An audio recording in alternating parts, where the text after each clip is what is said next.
بڑھ جاتی ہیں. تم چلے تھے عزاداری کو ختم کرنے کے لیے، عزاداری تو بڑھتی چلی جا رہی ہے. اب آپ یہ دیکھیے کہ اچھا دوسری بات یہ ہے کہ ایران کے اندر عشر محرم ہو رہا ہے. ہمارے یہاں تو امام بارگاہ کہتے ہیں، وہ حسینیہ کہتے ہیں. عشر محرم ہو رہا ہے. محرم کی پہلی تاریخ کو پہلی مجلس ہے. اس مجلس میں ایک فرد آیا ہوا ہے جس کا نام ہے حاجی حسن، جو گردے بیچنے کا کام ہے، جس کا گردے بیچا کرتا ہے. وہ امام بارگاہ میں آ گیا. مجلس ختم ہوئی. جب حاجی حسن جانے لگے، امام بارگاہ کے منتظمین نے کہا کہ حاجی صاحب آپ جو ہے کل سے امام بارگاہ تشریف نہیں لانا. کہا کیوں؟ کہا اس وجہ سے کیونکہ آپ گردے بیچتے ہیں، مومنین کے اوپر غلط تاثر پڑ رہا ہے، تو لہذا کل سے آپ امام بارگاہ تشریف نہیں لانا. دوسرے دن بچے امام بارگاہ جانے لگے تو کہا بابا آپ مجلس میں نہیں جائیں گے؟ کہ نہیں بیٹا میں نہیں جاؤں گا، آپ لوگ چلے جاؤ. اپنے گھر میں بیٹھا ہے اکیلا اور امام حسین سے فریاد کر رہا ہے، مولا حد ہو گئی میرے پہ، آج امام بارگاہ کے دروازے بند ہو گئے. بچے مجلس میں چلے گئے، وہ اکیلا گھر میں رو رہا ہے، گریہ کر رہا ہے، امام سے مناجات کر رہا ہے. آدھی رات کو امام بارگاہ کے منتظمین خواب دیکھتے ہیں امام حسین علیہ السلام تشریف لائے. اور امام نے پوچھا یہ بتاؤ یہ امام بارگاہ تم نے کس کے لیے بنایا تھا؟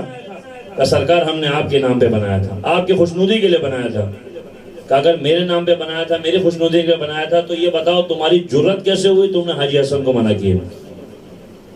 ٹھیک ہے وہ گردے بیچا کرتا تھا، اس کا انفرادی فعل تھا، اس کا ذاتی فعل تھا، مگر تم نے اس کو امام بارگاہ میں آنے سے منع کیسے کیا؟ تو وہ تمام امام بارگاہ منتظمین ایک دوسرے سے روتے ہوئے ملے اور کہنے لگے ہم جائیں گے حاجی حسن صاحب سے معافی مانگیں. جب وہ حاجی حسن کے دروازے پہ پہنچے، دیکھا اس کے گھر کا دروازہ بھی کھلا ہوا ہے، وہ بھی رو رہا. اس کے گھر سے بھی رونے کی آواز آ رہی ہے. پوچھا آپ کیوں رو رہے ہیں؟ کہا اس لیے امام حسین نے مجھے بھی یہ فرمایا، حاجی حسن جب تو اپنے آپ کو ہمارا غلام کہتا ہے، اپنا ماننے والا کہتا ہے، تو ایسے کام کرتا کیوں ہے کہ لوگ تیرے پہ امام بارگاہ کے دروازے بند کریں؟ دیکھیے ایک چیز ہے، امام بارگاہ کسی کی ذاتی ملکیت نہیں ہے. جو اس کو چلانے والے ہیں، چاہے ماتمی انجمن ہو، مسجد ہو، امام بارگاہ ہو، مدرسہ ہو، مکتب ہو، اس کا مقصد جو ہے یہ کوئی ذاتی پراپرٹی نہیں ہے، یہ خدا رسول امام کی پراپرٹی ہے. درسگاہ اہل بیت کی سب سے بڑی جو ہے یہ کرشمہ ہے، یہ در سب کے لیے کھلا ہوا ہے، سب کو بلا رہا ہے آ جاؤ. یقین جانیے لاکھوں لوگ دروازے پہ کھڑے ہیں آپ کے مذہب میں داخل ہونے کے لیے، کیوں نہیں ہو رہے؟ ہمارا اور آپ کا رویہ اچھا نہیں، ایک دوسرے سے رفتار اچھا نہیں، سلوک اچھا نہیں، اخلاق اچھا نہیں، کردار اچھا نہیں. جس دن یہ صحیح ہو جائے، میں دعوے سے کہہ رہا ہوں یہ آدھے سے زیادہ پاکستان شیعہ ہو جائے گا. یہ باتیں کہنے کو بڑی کڑوی ہیں، مسئلہ یہ ہے گا کیونکہ منبر پہ جب یہ کہا جائے جی جنت آپ کی ہے تو لوگ خوش ہو جاتے ہیں، واہ جی واہ مولانا صاحب کیا گفتگو کری آپ نے، جی جنت ہماری ہے. بھائی اس میں کوئی شک نہیں، پیغمبر فرماتے یا علی انت و شیعتک ہم الفائزون. لیکن مسئلہ یہ ہے گا وہ کون سے شیعہ تھے کہ جن کا کردار کو دیکھ کر امام کہتے تھے یہ ہم میں سے ہے. لیکن آج ہم اپنے وجود سے پوچھیں نا، کبھی آئینے میں کھڑے ہوں ہم اپنے آپ سے پوچھیں کہ آیا 24 گھنٹے میں کتنا ٹائم میں نے اپنے امام کے لیے نکالا؟ اگر آج امام زمانہ آ جائیں، ایک مومن مسجد جمکران میں امام زمانہ سے ملاقات ہوئی، کہا مولا اتنے لوگ آپ کے لیے تڑپ رہے ہیں، اتنے لوگ آپ کے لیے مچل رہے ہیں، اتنے لوگ آپ کو گریہ کر رہے ہیں، آپ کو یاد کر رہے ہیں، تو آپ اپنا دیدار کیوں نہیں کراتے؟ امام فرمایا اچھا ٹھیک ہے ایسا کرو، شب جمعہ اپنے گھر کی چھت پر میرا منبر لگاؤ اور پورے شہر میں اعلان کرو جس کسی نے بھی اپنے زمانے کے امام سے ملنا ہے وہ آ جائے، لیکن مومنین سے ملانے سے پہلے مجھے 4 عدد بکرے اور 1 تلوار مجھے دے دینا. پورے شہر میں اعلان کرا دیا بھائی جس کسی نے امام زمانہ سے ملنا ہے وہ شب جمعہ میرے گھر پہ آ جائے، امام زمانہ میرے گھر میں تشریف لائیں گے. شہر میں اعلان کرا دیا اور مومنین کو بٹھا دیا صحن میں اور 4 عدد بکرے اور 1 جو ہے تلوار دے دی. اب لوگ نیچے انتظار کر رہے ہیں اپنی باری کا کہ ہمیں بلایا جائے گا تو ہم اپنے زمانے کے امام کا دیدار کریں گے. ابھی لوگ بیٹھے ہیں، امام نے ایک ایک کر کے 4 بکرے ذبح کر دیے، 1 بکرا ذبح کیا، ایک ایک کر کے لوگوں کو بھی بلوایا. اچھا جو بھی جا رہا نیچے نہیں آ رہا واپس، لیکن اوپر سے جو ہے لوگوں نے دیکھا کہ خون کی دھار گر رہی ہے، تو انہوں نے سوچا شاید امام زمانہ نے حساب کتاب شروع کر دیا ہے. تو لہذا نیچے جو لوگ بیٹھے تھے وہ کہنے لگا امام سے ملنے کے لیے کیا جائیں گے، امام نے تو جس کو بلایا امام تو ذبح کر رہے ہیں. تو تھوڑی دیر کے بعد امام نے بولا بھائی جو مومنین مجھ سے ملنے کے مشتاق ہیں ان کو بلاؤ. کہا مولا وہ تو ایک بھی نہیں ہے. کہا یہ کیسے میرے ماننے والے ہیں؟ ابھی میں نے جانور ذبح کیے، ان کا حال یہ ہے، اگر حقیقت میں حساب کروں گا تو یہ کہاں جائیں گے؟ صلوات پڑھ محمد والے.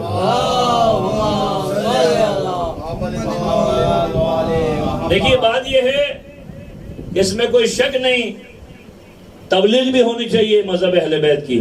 یہ عزاداری مذہب اہل بیت مکتب کی تبلیغ کا ذریعہ ہے، لیکن اس تبلیغ کی آڑ میں کسی مومن کی دل آزاری کا حق نہیں ہے کسی کو حاصل. میں خیر یہ عشر محرم کے لیے کراچی نہیں تھا، مگر اسی شہر کراچی میں ایک صاحب جو بڑے نامور خطیب ہیں، انہوں نے نوحہ خانوں کو بڑا برا بھلا کہا. مجلس کے دو ہی محرک ہیں، ایک ذاکر ہے، دوسرا کون ہے؟ نوحہ خان ہے. ٹھیک ہے، ایک شخص کا ذاتی فعل ہے، مگر ہر بات منبر پہ کہنے کی نہیں ہے. یہ تو آپ ذاتی، یا تو آپ پرسنل جا کے اس مومن سے کہیں جس کے اندر یہ فعل ہے. یہ مومن کی شان نشان نہیں ہے. علی ابن یقین امام موسیٰ کاظم علیہ السلام کا صحابی ہے. صلوات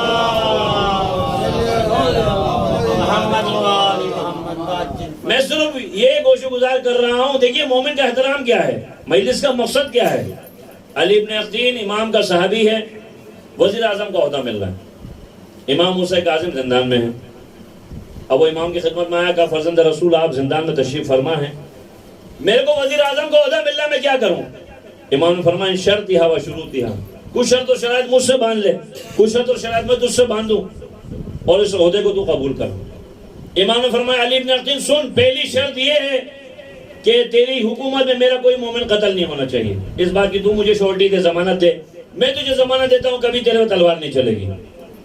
دوسری یہ تیری حکومت میں میرا کوئی مومن زندان میں نہیں جانا چاہیے، اس بات کی تو مجھے شورٹی دے، ضمانت دے، میں تجھے ضمانت دیتا ہوں کبھی تیرے میں تلوار نہیں چلے گی.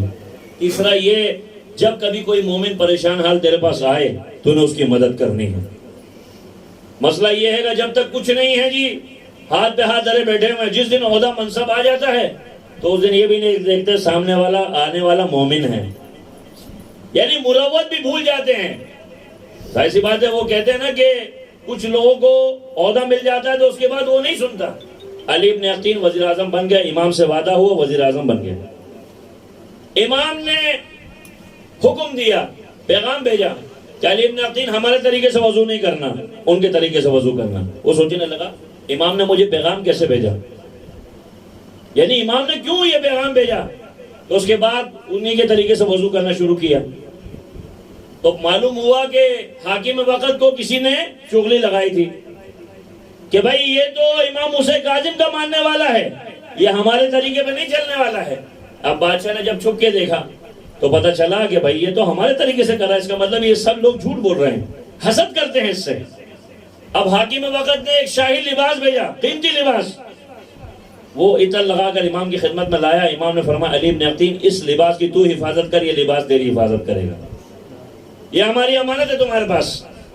اب بادشاہ کو کسی نے چغلی لگائی، لو جی آپ نے جو تحفہ دیا تھا اپنے آپ کو بادشاہ کو، بادشاہ ہو کر آپ نے اپنے وزیر اعظم کو تحفہ دیا، وہ عطر لگا کر اپنے امام کے پاس لے گیا. اب راتوں رات چھاپا مارا کہ جی ہم نے جو آپ کو تحفہ دیا کہاں ہے؟ کہا قبلہ جو آپ نے دیا وہ تو میں نے صندوق میں بند کر کے رکھا ہوں، عطر لگا کر معطر کر کے. اس کی نظر میں اور عزت بڑھ گئی. ایک دن حکومت کا کام کر رہا ہے، ایک مومن آ گیا، اس کا نام ہے ابراہیم جمال. جمال کہتے ہیں اونٹ چرانے والے کو. دق الباب کیا، غلام نکلا کہ کیا بات ہے؟ کہا مجھے علی ابن یقین سے کام ہے. کہا وہ حکومت کا کام کرے، تھوڑی دیر انتظار کرو، اس کے بعد جب فارغ ہو جائیں گے تمہیں بلا لیا جائے گا. اب وہ سوچنے لگا اتنا بڑا وزیر اعظم پتہ نہیں میری سنے نہ سنے، مایوس ہو کے چلا گیا.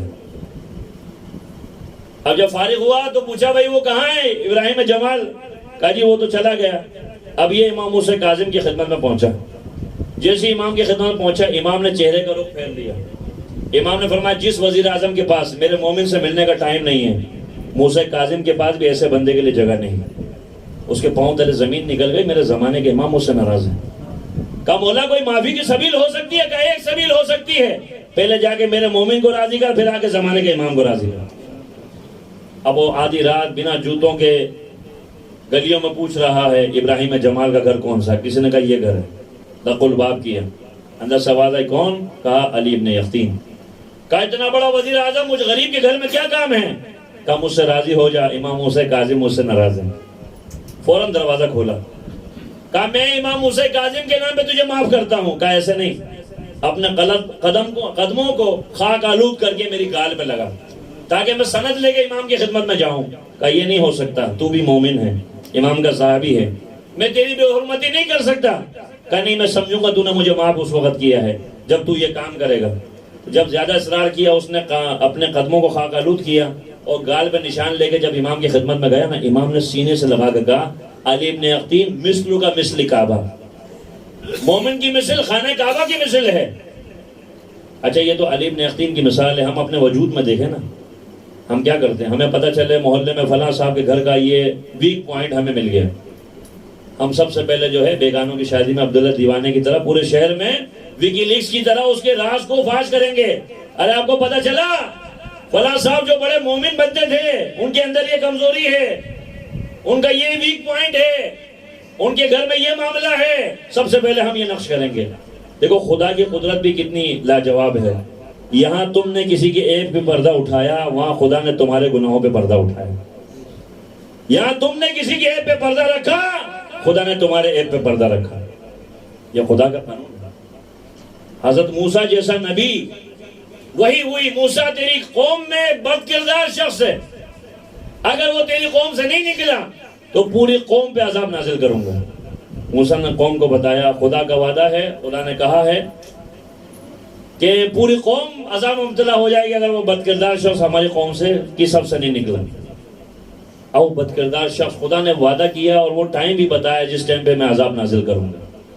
وہ بد کردار شخص کہنے لگا پروردگار گناہ گار ہوں، خطا کار ہوں، بد کردار ہوں، مگر تو میرا پردہ رکھ لے. خدا نے عذاب نہیں بھیجا. قوم پوچھنے لگی موسیٰ کیا نعوذ باللہ آپ کے خدا نے جھوٹ بولا تھا؟ آپ نے کہا تھا عذاب آئے گا، ابھی تک عذاب نہیں آیا. تو ایک مرتبہ کوہ طور پہ جا کے کہا پروردگار آپ نے کہا تھا عذاب آئے گا، قوم میرے سے متنفر ہو رہی ہے، پوچھ رہی ہے عذاب کیوں نہیں آیا. کہا موسیٰ میرے گناہگار بندے نے مجھ سے معافی مانگی، میں نے اس کے گناہ کو معاف کر دیا. موسیٰ جیسا نبی پوچھ رہا ہے پروردگار وہ خوش نصیب بندہ بتا کہ جو اگر معافی نہ مانگے تو اس کی وجہ سے پوری قوم عذاب میں لپیٹے میں آ جائے. خدا نے موسیٰ جیسے نبی کو بھی نہیں بتایا یہ آدمی ہے. کیوں؟ کہیں اس کا بندہ شرمندہ نہ ہو جائے. یعنی آپ دیکھیں مومن ہونے کی حیثیت سے سب سے پہلا مولا علی علیہ السلام فرماتے ہیں کہ زمانے کے درمیان ایسے رہو، زندہ رہو لوگ ملنے کی تمنا کریں، مر جائیں تو لوگ آنسو بہائیں، تمہیں یاد کریں اچھے الفاظ میں. ایسا نہ ہو لوگ تمہارے مرنے پہ شکر خدا کریں اچھا ہوا معاشرے کی ایک برائی کم ہو گئی. صلوات پڑھیں محمد والے.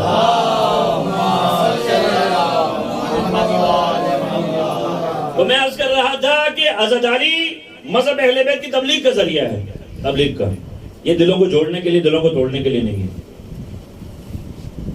ظاہر سی بات ہے آپ کی حیثیت جو بھی ہے، اگر آپ کی حیثیت جو ہے اچھی نیاز پکا کے کھلانے کی ہے، اگر حلال کے پیسے کا ہے، انشاءاللہ امام زمانہ بھی جناب سیدہ بھی قبول و منظور فرمائیں گے. آپ کی حیثیت شربت پلانے کی ہے، آپ شربت پلائیے، نیاز کھلانے کی آپ نیاز کھلائیے. لیکن ایک بات مد نظر رکھیے، عزاداری کا ایک مقصد ہے، ایک ہدف ہے. یہ ہدف کیا ہے؟ ہدف یہ ہے کہ جب آپ فرش عزا بچھائیں، اکثر بانی مجلس رکھتے ہیں پریشان ہو جاتے ہیں مولانا ابھی تک لوگ نہیں آئے. فرش عزا بچھانا آپ کا کام ہے، اس مجلس کو معراج تک پہنچانا امام زمانہ کا کام ہے، آپ کا کام نہیں ہے. آپ کا کام فرش عزا بچھانا ہے. اس مجلس کا بانی امام زمانہ ہے. اس مجلس میں جو ہستیاں آتی ہیں وہی اپنے عزاداروں کو لے کے آتی ہیں. دیکھیں نا ایک بات ہے، میں اپنی زندگی میں نے دیکھا ہے جس کو توفیق اپنے محلے کی امام بارگاہ میں جانے کی نہ ہونا، وہ کربلا جا کے کیا کرے گا؟ سوچنے کی بات ہے. بھائی ایک مثال دے رہا ہوں کہ اگر آپ کربلا نہیں جا سکے تو آپ یہاں بیٹھ کر بھی تو ذکر حسین کر رہے ہیں، یہاں بیٹھ کر بھی تو آپ اپنے مولا کو یاد کر رہے ہیں. کربلا جانے کا مطلب اچھا یہ دور ایسا بھی تھا کہ جب کہا جاتا تھا 10 آدمی قتل ہو جاؤ 100 آدمی زیارت پہ جاؤ. اچھا زیارت پہ جانے سے زیادہ لوگ جو ہے قتل ہونے کو ترجیح دیتے تھے. پوچھنے والا پوچھتا تھا بھائی تو زیارت پہ کیوں نہیں جا رہا، قتل کیوں ہونا چاہتا ہے؟ کہا تو جا کے صرف روزے کی جالی چومے گا، جب میں ان کے نام پہ ذبح کیا جاؤں گا میں شرف ملاقات کروں گا. آپ دیکھیں نا یہ نہیں ہمارے جو شہداء ہیں آج، جو پوری دنیا میں نہیں پورے پاکستان میں جو ہم آب و تاب کے ساتھ شان و شوکت کے ساتھ عزاداری کر رہے ہیں، یہ مرہون منت ہے ہمارے شہداء کے. یہ شہداء کا مقدس لہو ہے جو رنگ لایا ہے. ہمیں قتل کرنے والے آج بھی سرنگو ہیں، زندہ ہو کے بھی زندہ لاش ہیں، لیکن ہمارے شہداء شہید ہو کر بھی امر ہو گئے. کتنے ایسے لوگ ہیں جو ہمیں بتاتے ہیں مولانا فلاں صاحب کا جو بھائی شہید کیا گیا تھا اسے میں نے کربلا میں زیارت کرتے ہوئے دیکھا، فلاں صاحب کے والد کو میں نے دیکھا جن کو شہید کیا گیا تھا وہ حضرت عباس کے روزے میں زیارت کر رہا تھا، فلاں صاحب کا جو ہے بیٹا جو ماتم دار تھا اس کو میں نے دیکھا امام حسین کے روزے پہ زیارت پڑھتے ہوئے. تو بھائی یہ تو قرآن گواہی دے رہا ہے، لا تحسبن الذین قتلوا فی سبیل اللہ الاموات بل احیاء عند ربہم یرزقون. جو خدا کی راہ میں مارے جائیں انہیں ہرگز مردہ تصور نہیں کر، وہ زندہ ہیں اور خدا کی بارگاہ سے رزق پاتے ہیں. آواز بلند نعرہ سلوات.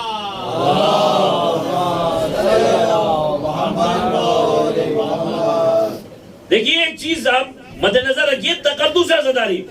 عزاداری کا ایک مقصد ہے. عزاداری کا مقصد یہ نہیں ہے آپ آئے 4 نعرے لگائے 2 ہاتھ سینے پہ مارے اور چلے گئے ختم. یہ عزاداری نہیں. عزاداری کا مقصد کیا ہے ذرا سمجھنے کی ضرورت ہے. کتنے ایسے لوگ ہیں، علامہ اسماعیل دیوبندی، ان سے کسی نے پوچھا کہ یہ آپ شیعہ کیسے ہوئے؟ انہوں نے کہا میں دیوبند مسلک کا سب سے بڑا عالم تھا. تو ایک گاؤں میں گیا تو ہمیں بتایا گیا کہ جی ہمارے گاؤں کا ایک سید ہے وہ آپ سے ملنا چاہتا ہے. کہا ٹھیک ہے بلا لو. تو جیسے ہمارے دیہات کا کلچر ہے جی، ایک قمیص پہنا ہوا ہے، ایک دھوتی پہنا ہوا ہے اور جو ہے کالی پگڑی سر پر ہے. بوڑھا ضعیف سا ایک سید جو ہے میرے سامنے آ کے بیٹھ گیا اور کہنے لگا مولانا میں پڑھا لکھا بندہ نہیں ہوں، میں زیادہ لمبی چوڑی بات نہیں کروں گا، میں 2 سے 3 سوال میں نے آپ سے کرنے ہیں، آپ نے ہاں یا نہ میں مجھے جواب دینا. پہلی بات تو یہ ہے کہ رسول کی کوئی بیٹی بھی تھی؟ انہوں نے کہا ہاں جی رسول کی بیٹی تھی. کیا رسول کی بیٹی کا نام فاطمہ زہرا تھا؟ کہا رسول کی بیٹی کا نام فاطمہ زہرا تھا.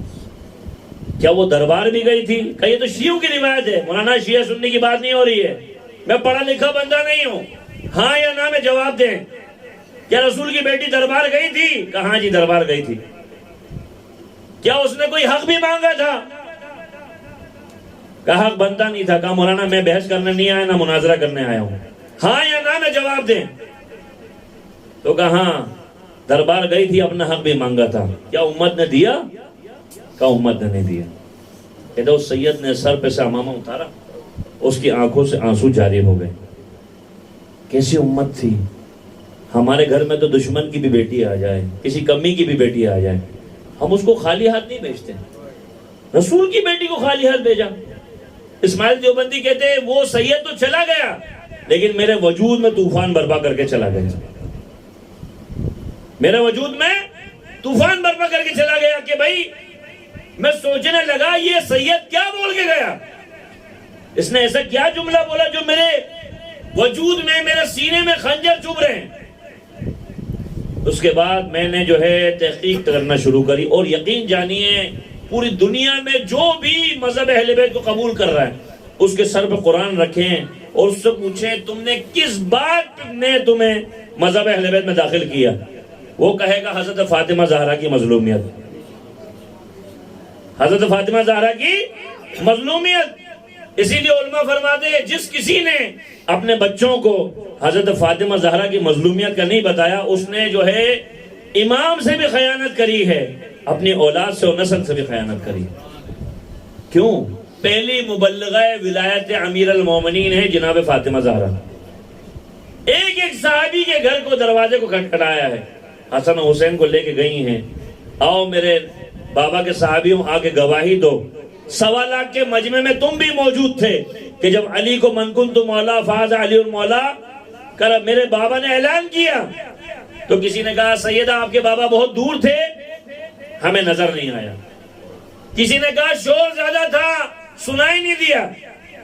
امیر المومنین نے نہج البلاغہ میں بدعا کری ہے، پروردگار جنہوں نے حق کو چھپایا ہے ان کے چہروں پہ جو ہے برس کے پھوڑے نکل گئے جو امامے بھی چھپا نہیں سکتے تھے. کس بنا پر؟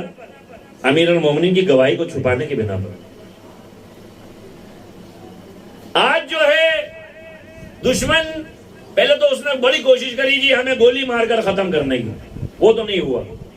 انہوں نے بھی آسان حربہ کیا کیا، اس نے اپنے ایجنٹ ہمارے درمیان بھیج دیے جن کا کام کیا ہے لڑوا دو آپس میں. یا انجمن بازی کے حساب سے مثلا ابھی بھی آپ دیکھیں ہمارے قوم کے چاچے مامے جو بن رہے ہیں وہ کہتے ہیں جی یہ پورے شہر کی جو عزاداری ہے وہ ہم ہی کرتے ہیں، ہم ہی اس کے مالک ہیں، ہم ہی آنر ہیں. آنر کا مطلب کیا ہوتا ہے؟ آنر کا مطلب ہے مالک. آپ کہو میں خادم ہوں، تو میں اسی لیے کہتا ہوں جو بھی مسجد امام بارگاہ کے ٹرسٹی ہیں ایک بات مد نظر رکھو، تم خادم ہو مالک نہیں ہو. تمہاری حیثیت کیا ہے؟ یہ تو شکر کرو جناب سیدہ اور امام زمانہ نے تمہیں خدمت کے لیے چنا ہے.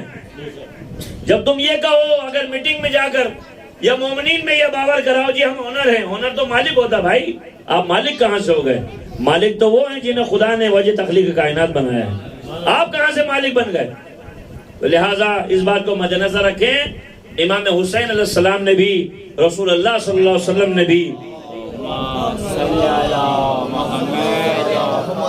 دیکھیں وہی روش اسلام کی جو رسول اللہ کی ہے وہی روش نواسے کی بھی ہے. رسول اللہ نے بھی مسجد کی زمین خریدی تو وہ زمین 2 یتیم بچوں کی تھی. رسول اللہ نے بچے ہبہ کر رہے تھے، اللہ کے نبی نے فرمایا نہیں جو قیمت ہے بتاؤ ہم دیں گے. اس کے بعد مسجد کو بنایا. امام حسین نے بھی کربلا کی زمین کو 60,000 درہم میں خریدا. کربلا کا فلسفہ آپ دیکھیں. اسی لیے ہمارے یہاں غزوی جگہ پر امام بارگاہ نہیں بنتا، اسی لیے ہمارے یہاں غزوی جگہ پر مسجد نہیں ہوتی ہے، نہ ہماری نماز ہوگی نہ ہماری عزاداری ہوگی. چاہے مسجد ہو یا امام بارگاہ، سب سے پہلے اس جگہ کو ہم خریدیں گے، اس کے بعد وقف کر دیں گے مسجد امام بارگاہ کے نام پر. وہ کسی کی ذاتی پراپرٹی نہیں ہے، کسی کی ذاتی ملکیت نہیں ہے. ہاں جو لوگ جو ہے مالک بن کر یہ کر رہے ہیں خیانت، تو وہ امام زمانہ کے بھی مجرم ہیں، خدا کے بھی مجرم ہیں، رسول کے بھی مجرم ہیں، قوم کے بھی مجرم ہیں. آپ خدمت کریں، یقین جانیں جنہوں نے خدمت کری ہے ان کی نسلیں سنور گئی ہیں، اور جنہوں نے خیانت کری ان کی نسلیں نیست نابود ہو گئی. نعرہ تکبیر، نعرہ اگر تکبیر، آگے آ جائیں تو پیچھے آنے والوں کو ذرا نعرہ ثابت بھائی. رسالت، نعرہ حیدری، حیدری، حسینیت، حسینیت، یزیدیت، طلبت کی روشن پر لعنت، آواز بلندتر صلوات.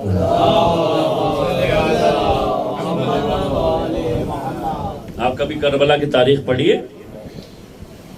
حر کبھی بھی امام حسین کے شہداء میں نہیں ہوتا، کربلا کے شہداء میں حر کبھی بھی نہیں ہوتا. جب حر نے امام حسین کا رستہ روکا، اور رستہ تو روکا روکا اس نے امام حسین کی گھوڑے کی لگام بھی تھامی. امام حسین نے فرمایا حر تیری ماں تیرے غم میں روئے.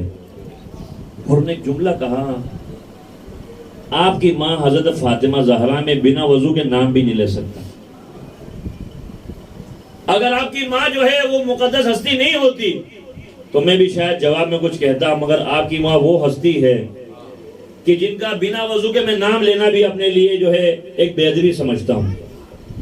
جس نے جناب سیدہ کا احترام کیا، امام حسین کا احترام کیا، اس نے خدا کا احترام کیا. دیکھیے یہ وجہ تھی حر کربلا کے شہداء میں شامل ہو گئے. نادر شاہ ایران کا بادشاہ ہے، اس کے دربار میں بحث ہو رہی ہے، اور اس بحث کے اندر ذکر ہو رہا ہے پتہ نہیں حر کربلا کے شہداء میں ہے یا نہیں ہے. حکم دیا جاؤ جا کے حر کی قبر کو کھودو. جب حر کی قبر کو کھودا دیکھا جسم تر و تازہ ہے، حر کے سر پہ ایک رومال بندھا ہوا. اس رومال کو جیسے ہی کھولا نا تازہ خون جاری ہو گیا. حکم دیا واپس قبر کو بند کرو اور عالی شان روزہ تعمیر کرو. آپ نے دیکھا امام حسین کا احترام کرنے کی بنا پر حر کربلا کے شہداء میں شامل ہو گئے. یزید کی فوج کا سپہ سالار ہے حر، مگر عاشور کی شب جو ہے حر کو نیند نہیں آئی. اپنے خیمے میں ٹہل رہا ہے. بیٹے نے پوچھا بابا کیا بات ہے، آپ کو نیند نہیں آ رہی؟ کہا دیکھ نہیں رہے ہو ہمارے خیموں میں گانے کی آوازیں ہیں، شراب کی محفل لگی ہوئی ہے، اور ادھر حسین کے خیمے میں تسبیح و تحلیل کی آواز آ رہی ہے، اور بچوں کے العطش کی صدائیں بلند ہو رہی ہیں. کبھی آپ نے غور کیا کہ کیا ایسا عرفانی جملہ تھا امام حسین کا کہ امام حسین کا ایک صحابی بھی امام حسین کو چھوڑ کے نہیں گئے؟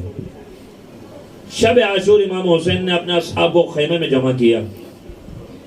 اور عباس سے کہا تمام اصحاب حسین سے کہو میرے خیمے میں آ جائیں.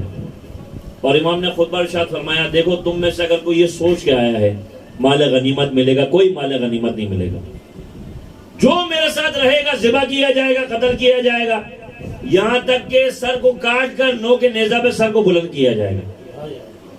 اور اگر تم میں سے کوئی جانا چاہتا ہے میں اپنی بیعت اٹھا رہا ہوں اور تمہیں اس بات کی یعنی میں ضمانت دیتا ہوں میرے نانا رسول اللہ کی بھی شفاعت تمہیں ملے گی، میری ماں فاطمہ زہرا کی بھی شفاعت تمہیں ملے گی، میرے بابا علی مرتضیٰ کی بھی شفاعت تمہیں ملے گی، اور میں خود بھی تمہاری شفاعت کروں گا. جس میں جانا ہے تو چلے جائے. اگر تم میرے سامنے جانے سے گھبرا رہے ہو، شرما رہے ہو، میں چراغ کو بجھا رہا ہوں، اندھیرے کا فائدہ اٹھاؤ چلے جاؤ. لیکن ایک بات سنتے جاؤ، جو میرے خون کے ساتھ اپنے خون کو شامل کرنا چاہتا ہے وہ یہاں ٹھہرے، اور جو جانا چاہتا ہے بسم اللہ جا سکتا ہے. حسین کو کوئی گلہ نہیں ہے، کوئی افسوس نہیں ہے. چراغ کو بجھا دیا. کافی دیر کے بعد جب چراغ کو دوبارہ جلایا تو دیکھا ایک اصحاب حسین بھی اٹھ کے نہیں گئے. ظہیر ابن قین کہتا ہے ہمیں لگتا ہے امام حسین کو ہماری وفاداری پہ بھروسہ نہیں. تمام اصحاب جو ہے اپنی تلواریں نیام سے نکالو اور اپنی گردن پہ رکھو. مولا ایک جان خدا نے آپ کے صدقے میں ہمیں دی ہے، اگر 1000 دفعہ بھی یہ زندگی ملے نا ہم آپ کے قدموں پہ نشاور کرنے کو تیار ہیں. امام حسین گریہ کرتے ہیں پروردگار کیسا امتحان حسین کا لے رہا ہے.